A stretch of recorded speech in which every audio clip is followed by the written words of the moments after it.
Oh man, so a dark day for crypto as the EU votes to start cracking down on crypto.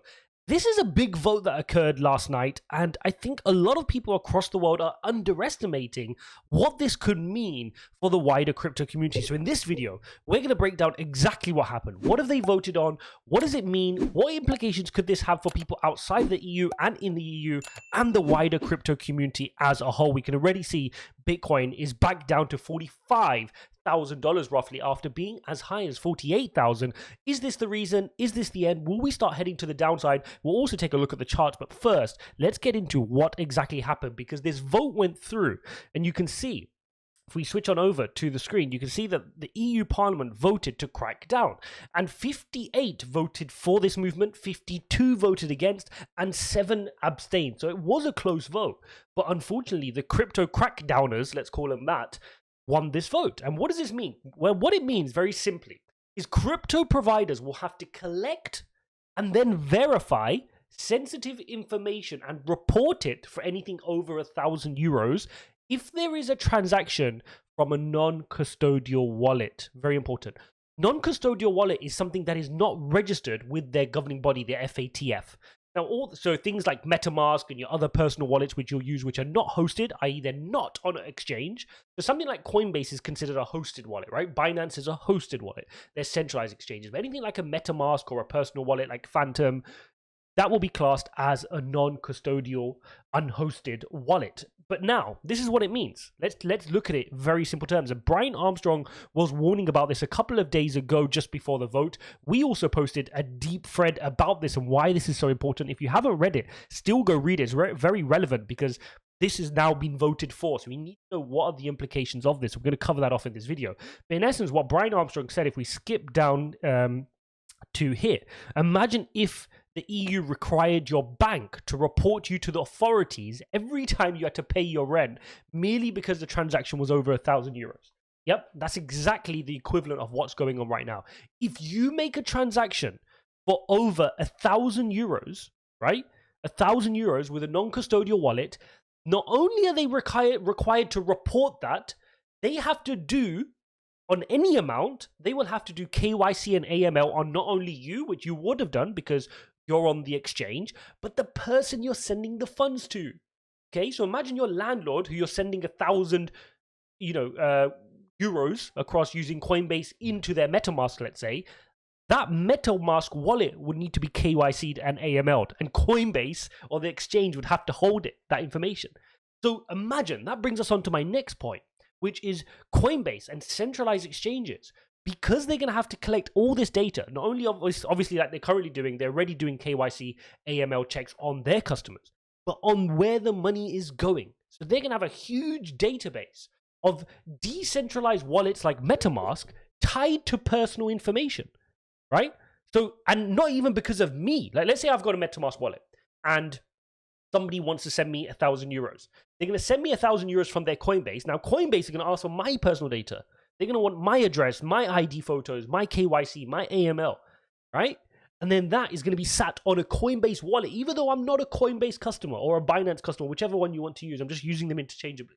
Do you understand how big a problem this is, right? Because now these centralized platforms, I'm not saying they have, they have any bad intentions as centralized platforms, but they're going to have databases stacked of wallet addresses, MetaMask wallet addresses, and personal information. And guess what? They can be hacked. Just like any other company can be hacked, like Tesla can be hacked, or Apple can be hacked. There's nothing stopping a motivated criminal to go and hack Coinbase to find all the addresses, all the personal information, and then go stalk the ones with the high value crypto addresses, right? That can all be traced because this is crypto. This is blockchain. Everything is on Etherscan. It's on Phantom Scan or any other scan you want to find, right? It's on the blockchain. It's all verifiable. People can track down the wallets and find out now by tying it to the personal information, where that person lives, what they look like, and more crime can happen.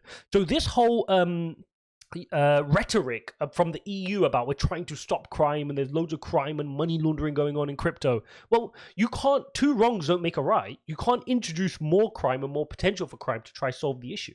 So this is just a silly way of doing it. And this summarizes my feelings around this. What we're seeing from lawmakers and legislators is nothing but old school thinking trying to solve new technology. And I've always felt about this.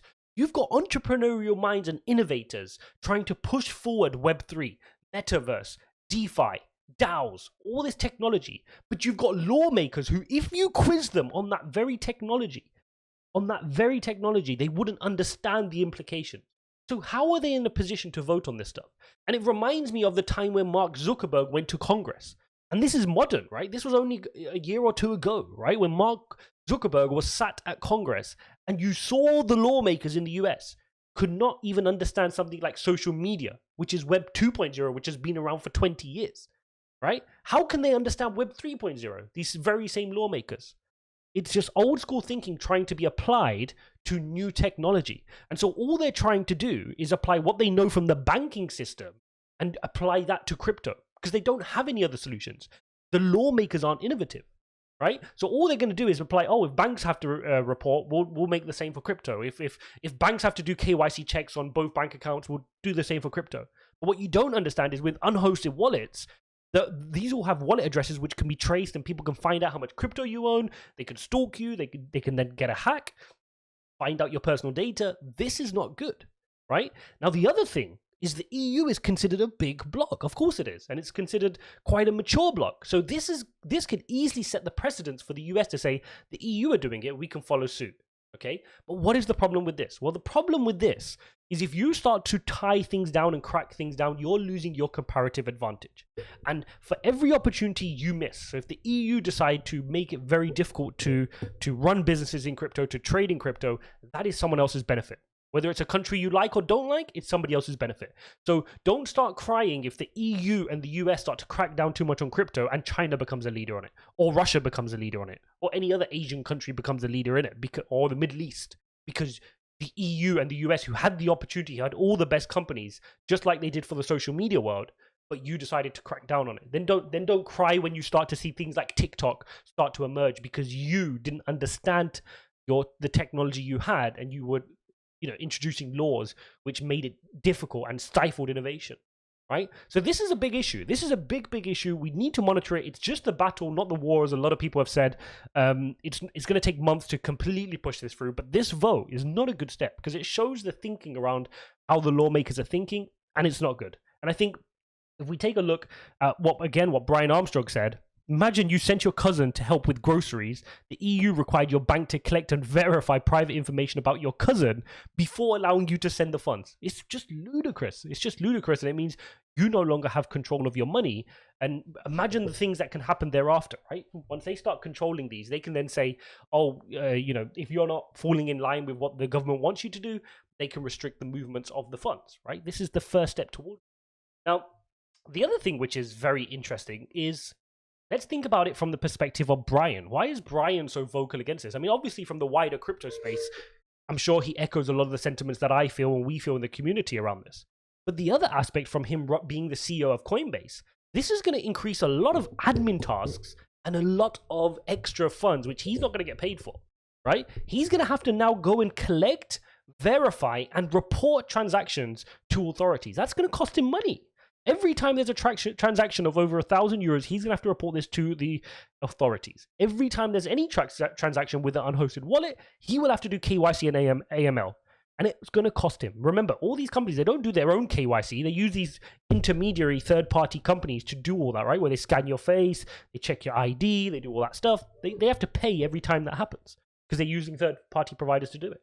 So I can even then see a scenario where companies like Coinbase or Binance say, hang on, because it's so cost prohibitive, we're not even going to be able to let you send money to your MetaMask or unhosted wallet. It's going to have to only be hosted wallets to hosted wallets, Coinbase to Coinbase or Coinbase to Binance. And that is how they then start taking out the decentralization from crypto. So this is definitely something that's concerning. Other thing is it just shows how hypocritical the lawmakers are. Here in the EU, and it's the same in the US as well, in the EU, they voted for heavy data protection rules. You guys probably heard of it. GDPR in the States is called HIPAA. This is all around, let's protect consumers' data, right? Nobody can hold a person's email address or private information. No businesses should be able to, mail shot all these customers. It's an invasion of their privacy. I get it, fine, and you push the law through. But suddenly now you're going the other way and allowing companies like Coinbase to hold crazy amounts of data. In fact, forcing them to, because Brian Armstrong doesn't want to, forcing them to hold huge amounts of data on every single person, not just a Coinbase customer, but anybody with an unhosted wallet. Absolutely crazy, and just goes to show how hypocritical things are from lawmakers. So there you go, guys. We can see quick roundup of the charts here while I'm ranting. And you can see Bitcoin has come down to test 45, and we were monitoring this. We mentioned this for a long time. It actually doesn't concern us. And if you can see how beautiful the bounce is off the wedge, if you guys were following my videos from yesterday's, or if you're in my Coinbase, in my course member live stream, links down below, check that out and get yourself signed up to join our 3 times weekly member live streams where you can ask me any questions, any TA questions, questions on your favorite coins. Jump in there. It's real good fun, and you definitely take away a lot from it. But what you see is we were expecting this retest. You even draw the line, and look how perfectly it's followed the line. A nice retest of the 44.5, and I expect to bounce. And when we get bullish again, well, we're still neutral, but when we get bullish again is if we can get past this peak here at 48,200. If we break into the wedge, then we have to reevaluate, because you can start flipping bearish in the short term here if we start entering back into this wedge. We don't want to do that. We want to see this. Okay, that's what we want to see now. And when we get past this point here, we're feeling good. Okay, so perfectly normal retest. Obviously, the EU news, which we've just discussed, has helped propel that to the downside. But the good news is we're getting a couple of 4-hourly candles here in the green. Hopefully, that could be the start of a nice bounce to the upside, and we don't have to head too far down on this retracement. But overall, not a great piece of news, but we have to keep fighting, right? It's the one good thing that has come out of this. We're starting to see some unity around the crypto industry, right? We've seen Coinbase come out and speak. We've seen Ledger come out and speak. We've seen Gemini come out and speak. We need more of that. We need more lobbying power. We need more leaders in the industry to come out and push against these types of regulation at the early stages. Not when they're well into legislation and they're almost going to put the stamp on the documents, but really early on, push back and say, no, this is stifling innovation. You will regret this if you start pushing these kinds of laws through, because you're dooming your countries from being able to take advantage of this innovation. And then when you're 4th, 5th, 6th in the list of countries in crypto, it's too late to cry then, right? No point crying over spilt milk at that point. Hope you guys enjoyed this video. As always, smash up the likes and subscribe. Don't forget, if you want to become a course member, then hit the link below, ijaz.uk/member to get yourself set up. $30 a month will get you access to our 3 times weekly live streams at least. Sometimes I do more, and you'll be able to ask me all types of questions. Ask me what I'm doing in the market. Ask me what my psychology is, what's my mood on the market, what would I do if I was in a certain situation, how do I do my TA, how do I do technical analysis, what chart patterns do I use. You can ask me all of that in the member lives. Thanks for watching, guys. See you in the next one.